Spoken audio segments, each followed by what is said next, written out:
Salut, bienvenue dans Vicky K Talk. Aujourd'hui, je ne serai pas seule, j'ai pour inviter, comme vous l'avez remarqué, cette charmante demoiselle. Elle s'appelle Danielle et elle vient d'arriver au Canada.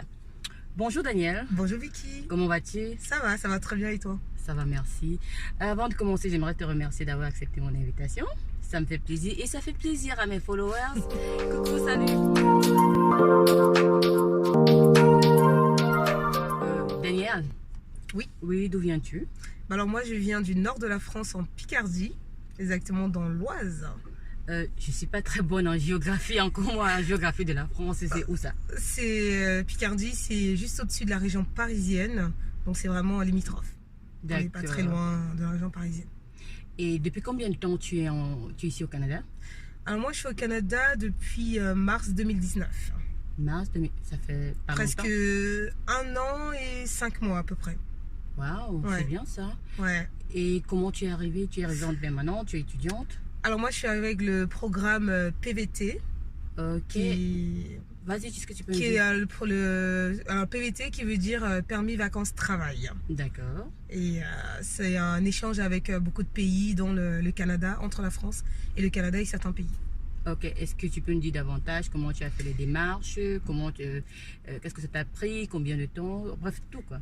Alors il faut savoir que le PVT, ça marche sur une sélection. C'est un tirage au sort. Tu t'inscris dans le bassin, bien sûr, en ligne sur le site du Canada. Et une fois que tu es inscrit, bah, t'attends. C'est là, la course à la montre, t'attends. Et si tu es sélectionné, bah, c'est là où les démarches peuvent commencer. Ok, et toi, ça t'a pris combien de temps pour être sélectionné? Alors moi, comme je dis, c'est toi et ta chance. Moi, je me suis inscrite la première fois que je me suis inscrite au PVT. Oui. C'est en 2018. Et une fois que les bassins, en fait, il faut savoir que le bassin se ferme quand les places ont été pourvues. Voilà, quand toutes les places ont été acquises, et ben, ils ferment le bassin, il faut attendre l'année d'après. Et ben, ça a été mon cas. En 2018, j'ai pas été sélectionnée. D'accord. Donc, je me suis réinscrite en 2019, même pas à l'ouverture, parce qu'en fait, les gens pensent que quand tu t'inscris, plus tu t'inscris tôt, plus tu as des chances d'être prise dans le bassin. Et ben, c'est faux. Il y en a qui peuvent s'inscrire à la dernière minute quand il reste, je sais pas, je dis des bêtises là. Il peut rester 300 places. Tu t'inscris la veille, et ben, tu peux être sélectionné dans ce bassin-là, alors qu'il y en a qui attendent dans le bassin depuis 8 mois et ils ne sont pas sélectionnés. Ça porte bien son nom, c'est un bassin, c'est un tirage au sort. Oh, d'accord. Donc voilà, et moi, personnellement, je me suis inscrite en janvier. Oui. Ça va être le 14 janvier et j'étais sélectionnée une semaine après. Oh, ça a été wow. rapide. Voilà, j'ai été sélectionnée une semaine après. Et une fois que tu es sélectionné, et ben là, une fois que tu es sélectionné, ça marche comment? En fait, tu reçois une lettre dans ton onglet, voilà, même pas dans ton onglet en ligne, dans le bassin quoi, en question. Une fois que tu reçois ça, bah, tu vas en ligne et maintenant, depuis 2019, on doit faire les données biométriques. Ah, d'accord. Peu importe où tu te situes dans le monde, si tu as déposé ta demande de PVT en ligne, il faut savoir qu'il y a des points partout dans le monde où on peut collecter nos données selon certains pays.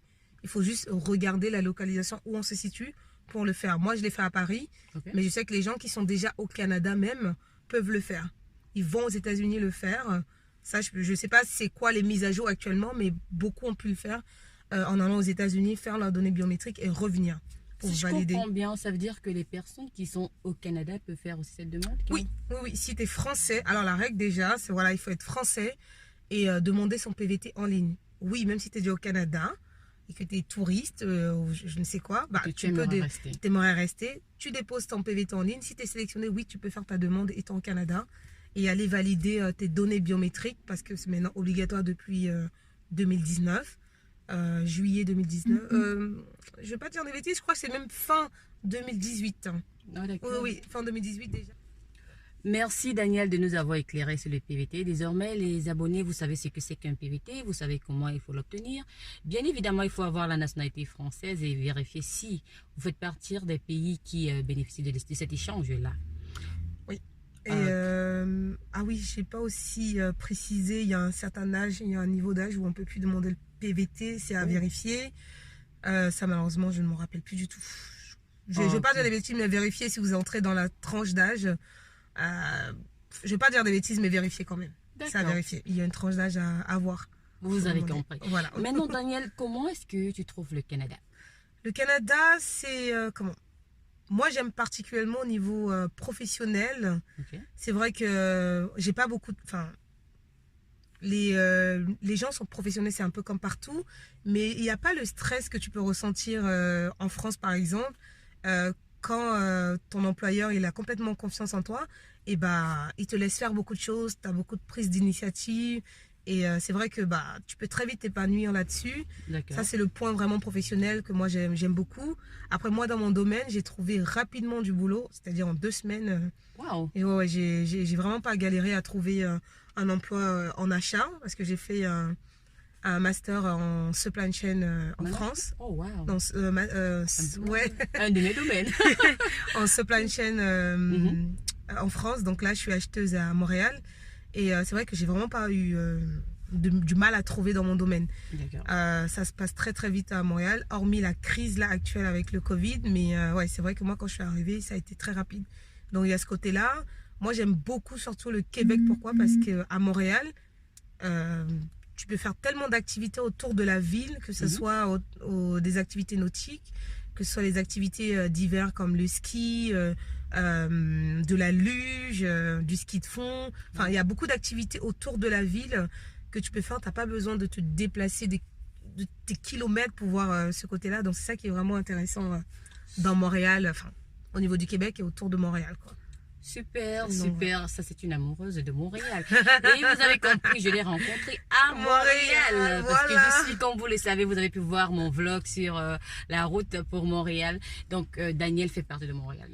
Maintenant, Daniel, est-ce que tu conseillerais à des Français ou à des personnes de n'importe quelle autre nationalité de s'installer au Canada, de se relocaliser au Canada pour y vivre, pour y bâtir leur histoire? Alors moi, ce que je peux dire, c'est que si la question elle se pose encore, bah, tu devras arrêter de te la poser parce que le Canada aujourd'hui est un pays assez émergent où tu peux vraiment te développer professionnellement. Donc moi, je peux dire aux gens, bah, vas-y, si tu as vraiment envie, arrête de te la poser, vas-y et tu feras ta propre expérience. Parce que chacun, beau nombre de personnes pourront te dire, oui, le Canada, c'est génial, c'est comme... Mais voilà, il faut venir pour découvrir. Tu te feras ta propre opinion là-dessus. Mais moi, je dirais aux gens vraiment de venir et voir ce que ça Foncer. Oui, oui. Okay, il faut y aller, quoi. Faut y aller. Juste une petite question. Combien de temps ça t'a pris pour te décider de venir? 0, en fait. Dès le départ, je savais que j'allais venir. Il fallait juste trouver par quel moyen. Et comme je savais que le PVT a toujours existé, enfin, ça existe depuis des années. Okay. Et je me suis mise là-dedans. C'est juste la voie la plus rapide pour moi que j'ai trouvée. Est-ce que je pouvais faire la demande d'entrée express ou la résidence permanente étant en France. Mais étant donné que bah, j'ai fini mes études, je me suis dit, bah, qu'est-ce que je fais là? Déjà, la première chose, je suis venue au Canada en tant que touriste. J'ai fait 6 mois. Et ça m'a plu. Et c'est là que j'ai demandé mon PVT. Ah ben voilà. J'ai demandé mon PVT parce que je savais en fait que ça allait me plaire. À la base, je voulais faire même mon master là. Mais anyway, c'est pour plusieurs raisons que je ne suis pas venue. Mais oui, je savais que j'allais venir, ça c'est sûr. Est-ce que tu planifies retourner en France? Pas tout de suite. Ah d'accord. Pas tout de suite, du tout. Oui, en fait, donc tu n'as pas l'intention de retourner vivre en France de sitôt? Pas d'aussitôt, c'est sûr. Comme je le dis, moi, c'est vraiment l'émergence, c'est le travail qui m'a fait vraiment quitter la France. Même si, bon, la famille est là-bas, tout ça. Mais ouais, c'est vraiment le travail qui me fait rester au Canada. Et aussi la tranquillité. C'est vraiment les gens, ils sont pas sur ton dos, en fait. Les gens, ils jugent pas. Tu fais ce que tu as à faire et that's it. Et voilà, c'est vraiment ce côté-là que j'aime beaucoup, particulièrement après à Montréal, mais je pense que c'est pareil à Toronto, étant donné que j'ai fait 6 mois à Toronto. Ah oui? Oui, j'ai fait 6 mois à Toronto. Et comment tu as trouvé?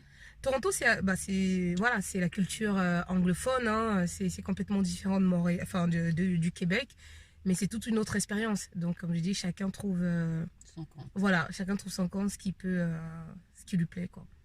Ok. Donc, voilà. Merci Daniel. Merci à toi. Ma dernière question. Oui. Quels sont tes projets? Mes projets, c'est évidemment au bout d'un an d'expérience au Québec, c'est vraiment de m'installer et donc de sauter le pas du CSQ. Oh, oui, et de demander la RP, qui est la résidence permanente, en espérant que le gouvernement ne change pas Une fois de plus. Une fois de plus, leurs réformes qui changent tout le temps. Donc voilà, on attend de voir ce qui se passe. D'accord. Ça, c'est vraiment à court terme. On verra. Et donc, par la suite, je suis dans le projet, je suis dans la recherche d'un condo, c'est-à-dire j'aimerais acheter mon premier condo à Montréal. Je suis pas sûre qu'ils savent c'est quoi un condo. Ah, un appartement à Montréal. Oh, waouh! Déjà?